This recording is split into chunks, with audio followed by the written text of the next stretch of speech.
The thing is, though, I'm a Moroccan diplomat, which implies that I don't fall under that jurisdiction. And Mr. Harper, it appears, let's take a look here. Looks like you received an infraction for exceeding the posted speed limit in the school zone and also having an illegible or obscured license plate on your vehicle on February 4th, 2025. You've responded to the issuance of those infractions by requesting a contested hearing. Is that correct? My license suspended? No. Oh, okay. No, I just wanted to make sure those were the two infractions that were issued. I just wanted to make sure that was your understanding of why you're... Okay, let's stop right there. The moment someone opens with, I'm a Moroccan diplomat in traffic court, this isn't going to be a routine hearing. What's coming next isn't about speeding. It's about someone trying to argue that the laws don't apply to them. The court has reviewed the report of Officer Brian Danley. Mr. Harper, is there testimony you would like to provide regarding the issuance of the infractions in this case? Servant, has you raised your right hand. Do you swear and affirm that any testimony you offer will be the truth, the whole truth, and nothing but the truth? Yes. All right, sir, go ahead. What is your testimony regarding the issuance of these infractions? Let me see. I left home and I turned down the street where that Catholic school is, wherever that school is, right over here. I may have ran about a corner a little fast because there was some cars approaching. Okay, I'll bite the bullet for that.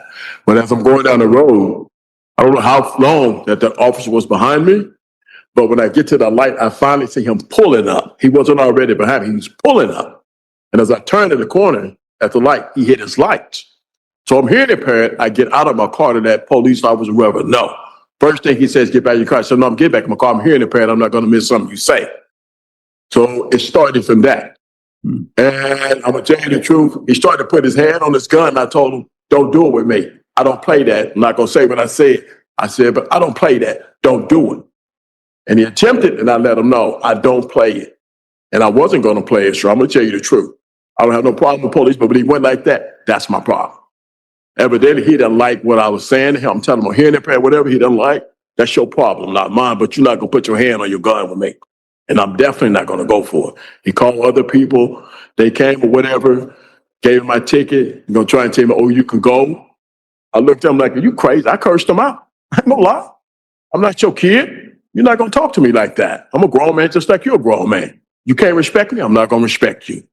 That's how I am, sir. And I'm from the South. I know what it is to respect. I know all that. But when they get that gun in that bag, some of them, they let it go to their head. I don't. I'm going to give you respect. If you disrespect me, I'm going to disrespect you. And that's what it was. It was a lot of disrespect. Evidently, he thought he was bigger than me because he had that. You're not. You're a human being just like I am. You bleed just like I bleed. And that's what it was. He didn't like the way I came. He thought I probably was going to, excuse my language, pump down or whatever, but I didn't. I stood my ground. I'm not going to let, just because you got a gun and a badge, I'm not going to do it. I'm sorry, but that's not, sir. I've been through too. I just lost my wife. She committed suicide on Easter. So there's a lot of things that go, and I don't need that stuff like that. And at this time, that didn't happen, but it was things going on. I tried to be cordial. When I got out of my car, I'm hearing impaired. I'm hearing impaired. You say something to me, I'm going to miss. And I'm not going to, by you saying something to me, I miss it, I go to jail. And that's what happened. For me, that's what happened. I don't know what he put in his report. I don't know. But that's what I did. Like I said, I may have been speed. I'll bite the bullet for that. But if he put something else in that report, I'll fight it till the day I die. Mr. Danley, I'll tell you, or Mr. Harper, excuse me, I'll tell you, there's none of that in the report. The only thing that's in the report is him saying he saw. So my whole point is, I'm not trying to interrupt you. Okay. I know I turned the corner, okay? Yeah. Now, if I went through that street fast like that, why did he just not come up behind me when I got to that light? Yeah. And then I looked in my mirror. I see he was approaching me and he got behind me. Then he hit his lights as I turned to their Wendy's. And he stopped me in that parking lot. What about the, you were also cited for having an obstructed license plate. Tell me about the the license plate cover on your vehicle. Does it make it? Does it make it? That was taken off. I took that off my car because I didn't want no more problem. Now that's taken off. Okay. So I knew that because I know it's a secondary offense, but if they stop you, they can get you for it. Yeah. Yeah. Okay. It's like I got stopped by Pierce County Sheriff, but they never brought that part up. But each precinct and all that is different. But you've taken care of that. You've taken that off. The license plate coverage. Okay. All right. But it's off my car. Okay. So I don't. Okay. All right. So here's the situation I have, Mr. Harper. I think that based on the speed measuring device, the radar gun, it looks like they have you speeding in a school zone. I've got no reason to doubt the accuracy of that speed measuring device, especially based on your testimony. So I think that the city has met its burden of proving that infraction by preponderance of the. Mr. Harper's moment is raw. You can feel his frustration.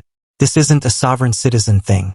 This is a man who's angry at disrespect, still grieving his wife's suicide and standing his ground against what he saw as police arrogance. It's emotional, messy, and deeply human. He even admits where he was wrong, saying, "I'll bite the bullet for that." The judge listens carefully and ends up being fair, dismisses one charge, keeps the other. That's how justice should work. Amari Zion McCra Bay. Islam, Your Honor. Grand rising to you as well. Good morning. You are Amari Zion McCra Bay? Sir. Good morning. Go ahead and have a seat. This is case 4A0892587. Mr. McCra Bay was issued an infraction for operating a motor vehicle in excess of the posted speed limit, 11 to 15 miles per hour over the posted speed limit on December 11th, 2024. And let me take a look here. It does appear that Mr. McCra Bay has a perfect driving record. And so it does appear that you are eligible for a deferral, if that is something that you are interested in.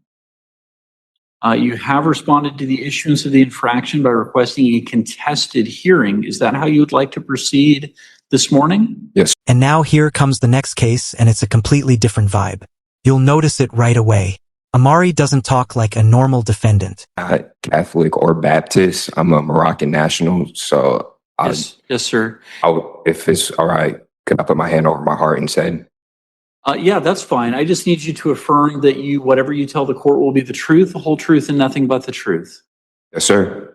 What testimony would you like to offer the court regarding the issuance of the infraction in this case? First of all, on that morning, I was not driving. Driving implies that I was doing business or commerce. At the time, I was traveling because I was going from home to school, which is Clover Park Technical College. When he had pulled me over, it was over there by Clover Park, but there's a street where I had taken a left, and that's where he had pulled me over at. And he said I was in the school zone going 10 or 15 over, but I had already where I had turned is already past the school zone, and the speed limit for that was 35, and that's when I had went 35, which was after the speed limit sign. And Mr. McCra Bay, is there any additional testimony you'd like to? This is textbook sovereign citizen ideology. Words like traveling, commerce, personal property. The idea is that if you say the right words, you can escape the reach of the law. But here's the thing, that's not how reality works. It's fascinating to see the confidence. He's calm, articulate, and totally convinced he's right. But this courtroom isn't buying it. So, like driver's license, which you don't need a driver's license to do travel. You only need the license to do commerce. And the pretextual stop is because he gave me a citation for the traveling part, but he didn't give me a citation for the ID. All right. Mr. McCra Bay, thank you. And I do want to note for the record that I have reviewed, actually over the weekend, I reviewed the declaration of Mr. McCra Bay that was filed with the court on May 1st, 2025. So the court is going to make a finding that the infraction was committed. The court has reviewed the report of the officer. It does appear that the officer was utilizing a speed measuring device that was properly certified and calibrated at the time that it captured the speed of the vehicle being driven by Mr. McCra Bay, or as Mr. McCra Bay indicates, Once again, I wasn't driving, I was traveling at the time, and I wasn't operating a vehicle, I was operating my personal property. Correct. And so Mr. McCra Bay has used the verbiage traveling and operating his personal property. The officer is using the verbiage driving and motor vehicle. I understand that Mr. McCra Bay uses different terminology to describe that phenomenon. I respect that. But it does appear that the speed measuring device that was being utilized by the officer was in good working order at the time of the issuance of this infraction and did record that personal property, or what the officer refers to as the vehicle. The judge's tone here is gold, respectful, patient, but firm. He doesn't mock or argue. He simply translates Amari's fantasy into legal language and applies the law. That's what separates the courtroom from chaos. The judge stays composed while dismantling the pseudo-legal nonsense piece by piece. I'm a Moroccan diplomat, which implies that I don't fall under that jurisdiction. And under that standing for diplomacy or for diplomatic community, if you are seeking exemption from this court's order, that would need to be taken up diplomatically with the United States Department of State. There it is, the final boss move of every sovereign citizen case claiming diplomatic immunity. I'm a Moroccan diplomat. Straight-faced. This is where logic meets delusion. And the court has signed that order. And Mr. McCra Bay, I'll ask you to come forward and we'll get you a copy of the court's order. Quick question is, would there be a chance for a deferment if possible? No, unfortunately, once someone requests a contested hearing and they proceed with a contested hearing, the court does not grant deferrals after a finding of committed has been entered. All right. Thank you very much, sir. You can go ahead and come forward and we'll get you a copy of that order. I have a court case right here showing that my diplomacy, and it shows it's a superior court case that establishes our U.S. DDT as well. And sir, that is something that you can raise on appeal if you would like to bring that up on appeal. Also, again, if you're claiming a diplomatic exemption, that is something that you can also raise with the U.S. Department of State. All right. The judge calmly shuts it down. No drama, no shouting, just pure control. He reminds the defendant that if he truly believes that, he can take it up with the State Department. And that's the perfect example of judicial composure. Reason prevailing over absurdity. What started as a regular speeding hearing turned into a masterclass in patience, law, and human emotion. From Harper's raw honesty to McCra's pseudo-legal maze, this courtroom saw it all in just 15.